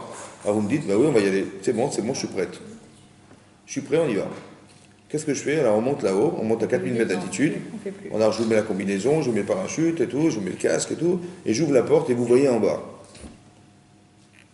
Et le type qui est en bas, qui vous fait un signe de la main, c'est une fourmi, quoi. Bon, vous sautez ou pas? Vous sautez ou pas? Vous sautez ou pas? Moi, non, je ne saute pas. Et vous sautez? Mais pourquoi vous sautez pas? Mais on a fait des films pendant un mois. Parce qu'on a peur. Mais pourquoi vous avez peur? On a vu des films, on a joué tout montré. Attendez, ça va pas, il y a un problème. On a passé un mois pour rien, quoi. Chinam. Pourquoi vous avez peur de sauter? Parce qu'en fait, il y a un monde entre ce qu'on pense et ce qu'on va faire. Donc en fait, quand on fait. Mais c'est quoi le monde? C'est quoi la différence? D'avoir vu le type en bas qui est comme Non, c'est quoi la différence? C'est que votre corps, il ne pense pas comme votre tête. Vous avez compris pas? Vous arrivez à conceptualiser avec votre cerveau, mais est-ce que votre corps, il comprend ce que vous pensez? Pas du tout. Donc comment je vais faire pour qu'il arrive à penser ce que je pense, qu'il arrive à réaliser ce que je pense? sauter. Combien de fois? Il faut sauter 10 fois, 30 fois, 100 fois. Et quand je suis rassuré, j'ai rattrapé ce que je pense. D'accord. Mais sans acte, c'est tiraillé. Vous avez compris ou pas? Parce que le langage intellectuel que vous avez correspond en rien à votre corps. Il ne comprend pas ce que vous dites, votre corps. Il ne comprend rien. Vous dites parachute, je veux bien, mais j'ai ouvert la porte, j'ai vu la hauteur. Je dis attends, mais c'est inadapté à ma perspective de vie. Ça veut dire qu'il y a un langage corporel et il y a un langage physique. Un langage corporel et un langage spirituel. Mais quand si je n'arrive à développer que mon intellect et que je ne suis pas dans l'expérience physique, il y a un décalage qui va se créer. C'est comme ça qu'on peut expliquer une chose incroyable. Écoutez-moi bien. Quand les Meraglim, ils ont été choisis sur le tas. On a pris les meilleurs. Un par chevet. C'est les tops des tops. Oui ou non? Un par chevet. On a pris les plus grandes équipes de la génération, on a pris un par chevet, un par tribu. Ils sont partis, ils sont revenus. Ils ont dit, vous savez quoi? On a vu des peuples là-bas, des géants, des trucs. Chazakou mimenu. Ils sont plus forts que nous. Rachidi Kaviachol, comme si qu'ils avaient dit, Chazakou mimenu. Clapé Marla, Amrou, ils ont dit plus fort qu'Hachem, on n'arrivera pas. Plus fort qu'Hachem. J'ai pas compris. Plus fort qu'Hachem.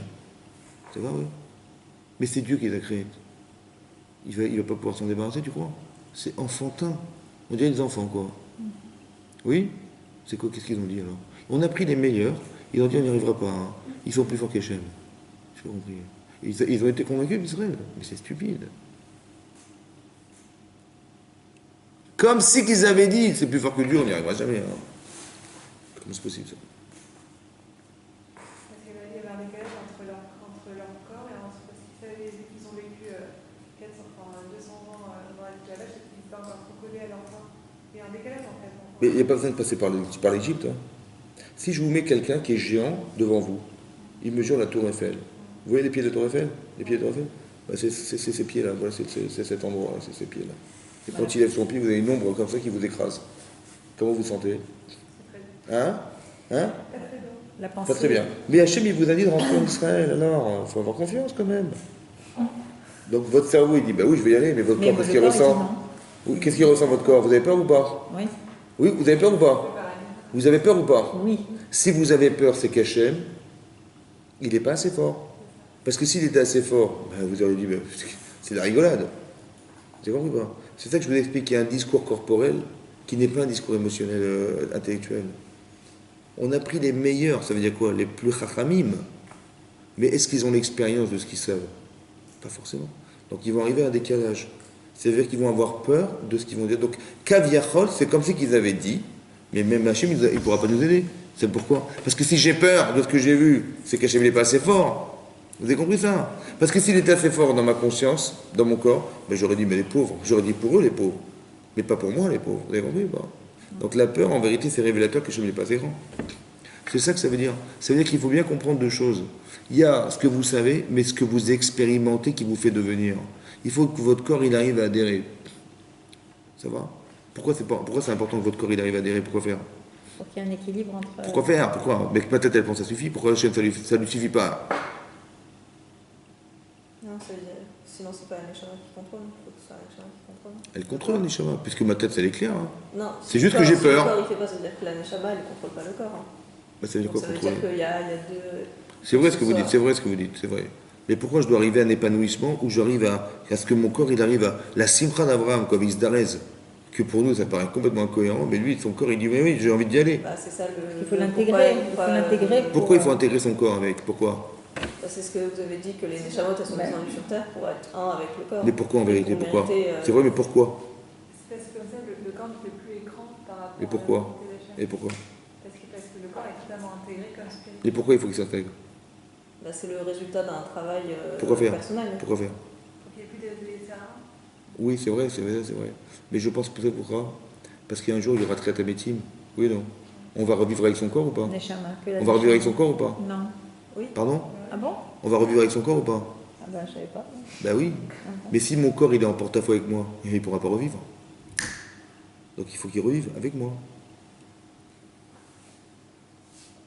Il faut qu'il soit d'accord que ce que je lui propose de vivre, qu'il le vive. Mais s'il me dit ah non, j'ai peur, il ne peut pas y entrer ta médecine. Tu as compris? L'enjeu de la mitzvah, comme c'est important, l'enjeu de la mitzvah. Il a dit mais j'ai envie, mais Bechinam Batilekan, ça veut dire quoi Bechinam? C'est comme ça. On a expliqué qu'Abraham, c'est un intellectuel, c'est un philosophe et tout. Donc lui il dit moi je suis rationnel, ça se passe comme ça se passe comme ça. Voilà. Il fait toute sa voie Hashem, elle est concentrée, il n'y a pas de Torah. Donc tout est logique et c'est ça qui va coordonner sa vie. Et tout on a dit écoute mon chéri, il faut sortir de cette logique. Il faut que tu arrives à comprendre Hashem en dehors de ta logique. Donc il a atteint ce niveau-là ou pas? Il a atteint ce niveau? Mais il l'a atteint dans sa tête.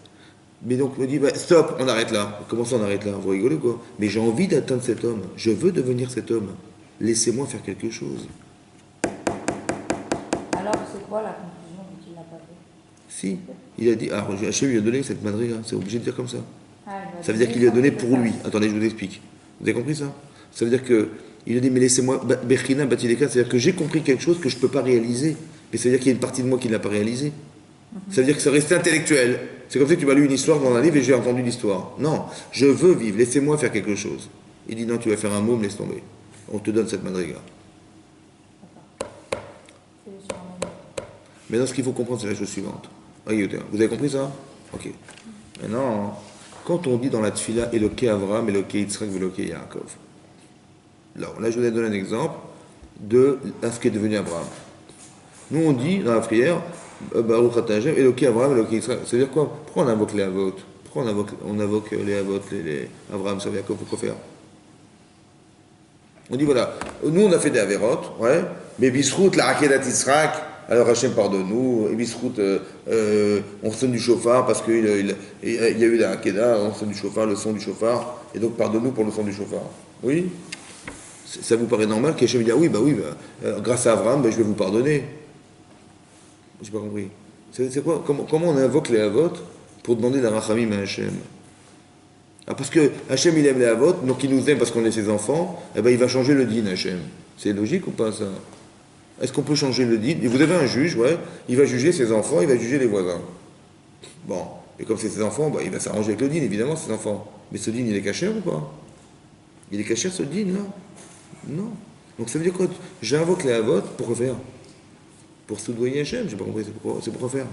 C'est quoi ce route Avot? C'est quoi ce route Avot? C'est pour réveiller en nous les ressources qu'eux ont développées avant. C'est ça, exactement ça. C'est vrai qu'il faut que vous compreniez que tout ce qu'ils ont réussi à atteindre, on en est héritier. Donc quand je demande à Hachem, Eloké Avraham, c'est que j'ai envie que Hachem il me propose des épreuves de vie qui vont me éveiller en moi cette capacité d'être Avraham. Et Yitzhak, et Yaakov. Parce qu'on a toujours ces valeurs en nous. On les transporte. La Gemara dit dans Yevamot, elle dit comme ça. Il y a 3 simanim dans le cas Israël. On est Rachmanim, on est Baïchanim, on est Gomle Chassadim. On est des gens qui ont de la Rachmanout, on a pitié des gens. C'est comme ça. C'est une nature. On est Baïchanim, on a honte. Et on est Gomle Chassadim, on fait du bien. La Gemara dit que si quelqu'un n'a pas ces simanim, c'est possible qu'il ne soit pas juif. C'est incroyable. Hein? Ça veut dire qu'il porte pas ces simanim. Mais quels simanim? Celles que les Avot ils ont développé en eux. Vous avez compris ce qui se passe? Mais c'est vrai pour eux, mais je pense que c'est vrai pour nous. Ça veut dire que ce que nous on a fait sur nous-mêmes, comme travail personnel, on l'a fait hériter à nos enfants. Notre nature, il y a des gens c'est plus facile d'étudier la Torah, il y a des gens ils ont une tendance naturelle vers le chesed ou les autres. Ouais. En fait, ce n'est que l'héritage de ses parents aussi. Et donc après, il faut entretenir cette relation avec Hachem, parce qu'on a des avantages. Mais la nature que nous avons, elle est le travail de nos ancêtres, en fait, vous avez compris. Et que nous, on a eu la chance de pouvoir être les héritiers de ça, et ça nous donne des avantages. Oui. Maintenant, il ne faut pas s'asseoir sur ces avantages non plus. C'est une tendance. Par exemple, bizarrement, Abraham, il a engendré Ishmaël. Bizarrement, Yitzhak, il a engendré Esav. C'est bizarre, non? Non. Comment c'est possible? Parce que c'était des parties d'eux qui n'avaient pas raisonné encore. Alors le Rav Dessler, il dit que quand un homme il fait un choix, il élimine le mal et il conserve le bien. Donc il dit le mal, c'est ce qu'ils étaient eux. Ça va? Ah, c'est vrai. Mais je pense à notre chat. Écoutez, ma mère. C'est quoi la qualité d'Abraham? C'est quoi la qualité d'Abraham essentielle? C'est quoi sa qualité? C'est la bonté. Chesed. Mais j'ai deux façons de faire chesed. Soit je fais chesed, ça veut dire je comble le manque des autres. Oui. Soit je me fais chesed par les autres.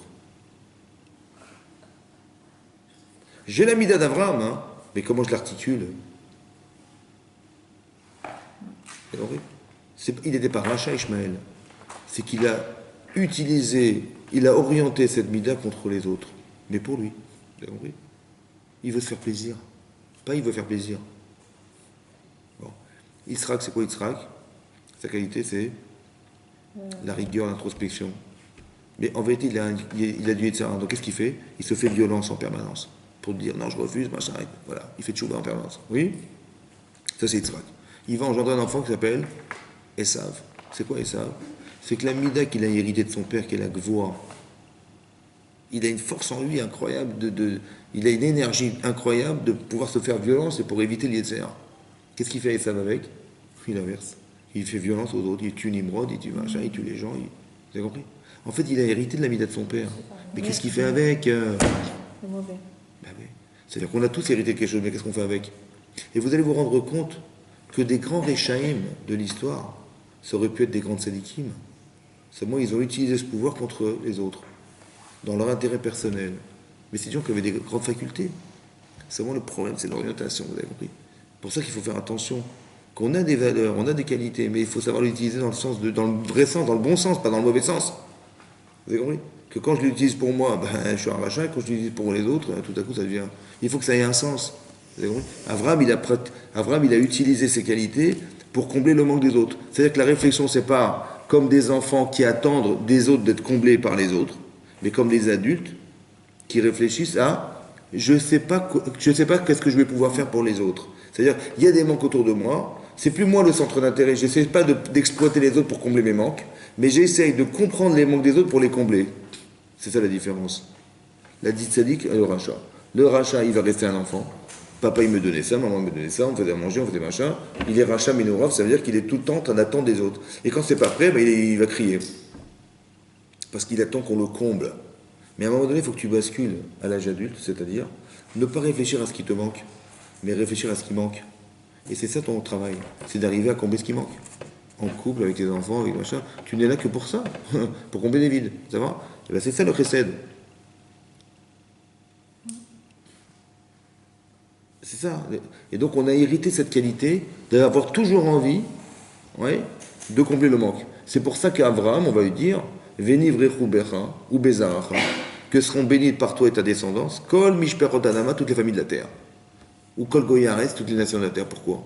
Parce que dès l'instant où tu comprends que tu es là pour combler les vides, donc tu peux être un vecteur d'Hachem. Parce qu'Hachem, il n'a pas un autre objectif que d'arriver à ce que les choses se solutionnent. Donc si tu peux être l'acteur de ça, parce que tu as les midotes, alors super, on avance. Mais sinon, bah, ça sert à rien.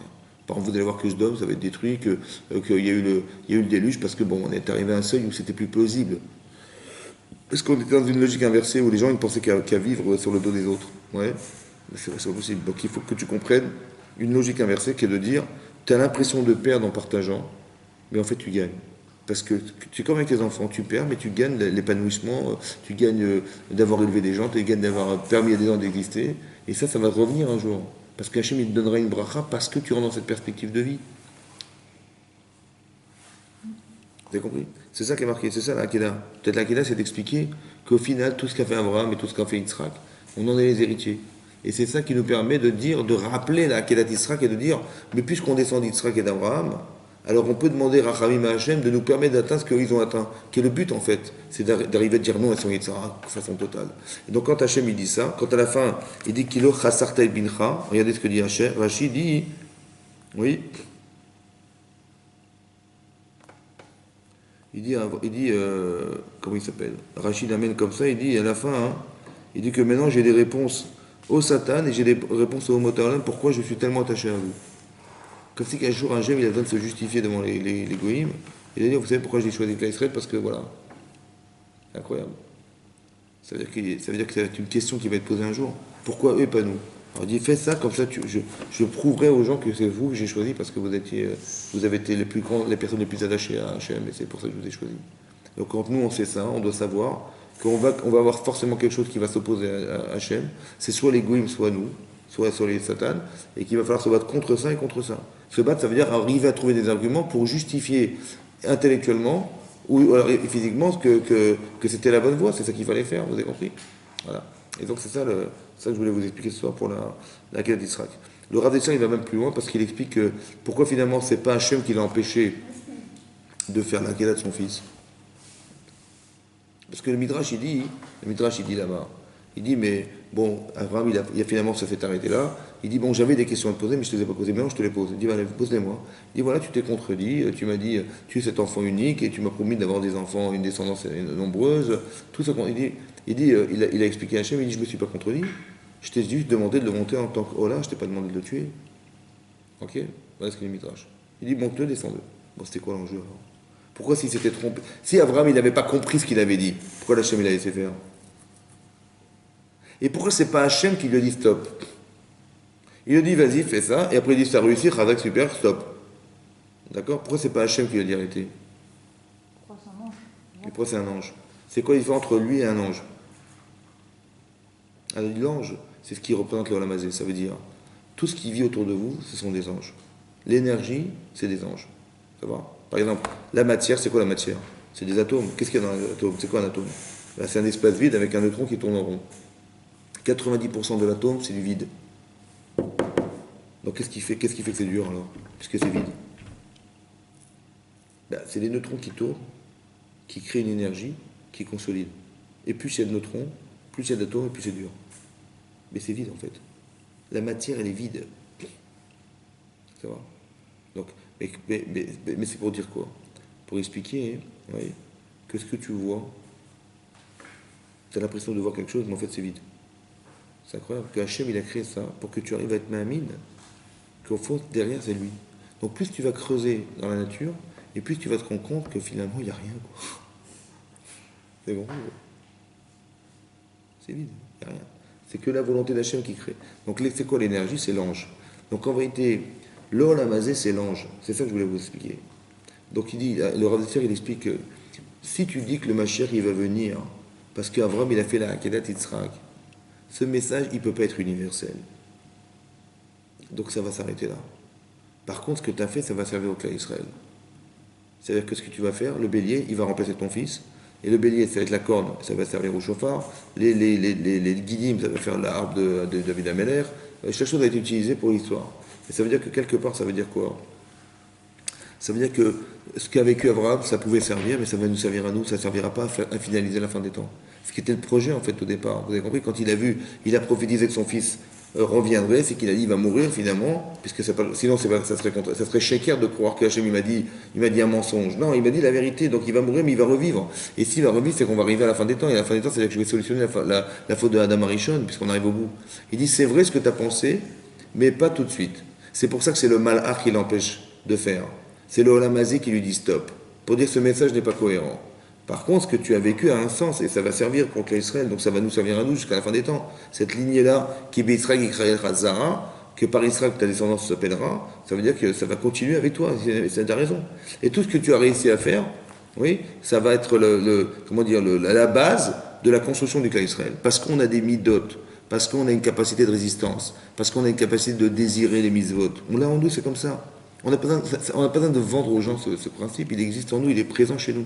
Seulement, ce qui fait que malheureusement on n'arrive pas à avoir cette tendance naturelle, ben c'est parce que il y a des essais, évidemment, il y a des conflits intérieurs, on est des enfants, on devient des adultes, et tout ça, ça fait qu'on a du mal à se gérer, c'est vrai.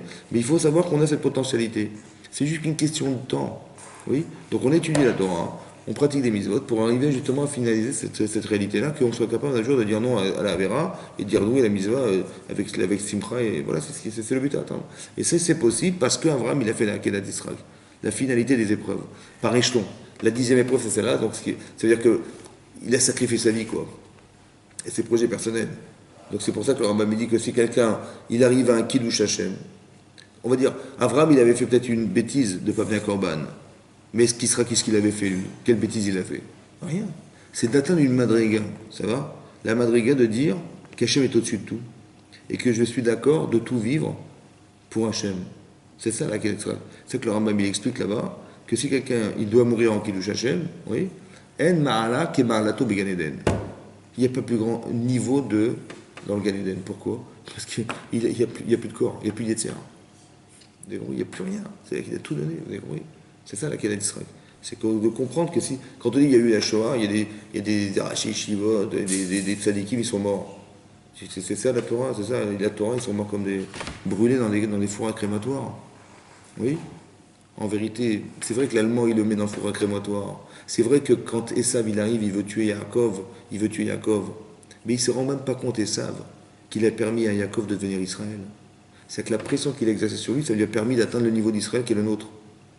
Il ne se rend pas compte, le nazi, quand il met un juif dans un four crématoire, qu'il lui a permis à cet homme d'atteindre le niveau d'Amaba qui jamais, même pas en rêve, il atteindrait un jour de sa vie. Ça va? Donc ça veut dire qu'en fait, il y a deux aspects. Il y a l'aspect physique que tu vois, tu dis mais c'est une catastrophe, mais ce qui devient cet homme, c'est extraordinaire. Donc c'est pour ça qu'il fait trompeur. Donc si un homme, c'est comme Eliezer, il dit vous voyez ce que je vois là-bas? Il dit non, alors restez là.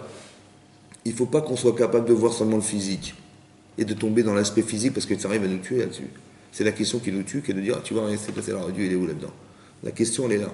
Ouais. Il est le silence de Dieu. Oui, t'as raison, il n'est pas là. C'est parce que je ne l'ai pas compris que c'est pas lui. Hein. Et ce que je comprends à partir des textes de la Torah, c'est que je comprends qu'il y a des gens qui sont morts en Kiddush Hashem. Mais ils sont morts en Kiddush Hashem. Ça veut dire que c'est comme Yitzhak, il voulait accepter de mourir en Kiddush Hashem. Mais c'est la plus grande malade qui existe dans le pays d'Israël, ça. Ça veut dire que la personne, elle est prête à faire abstraction d'elle-même, de tout son moi pour. Et ça, c'est une malade qui est incroyable, qui n'a pas de limite. Là, tu peux dire que tu as atteint l'infini.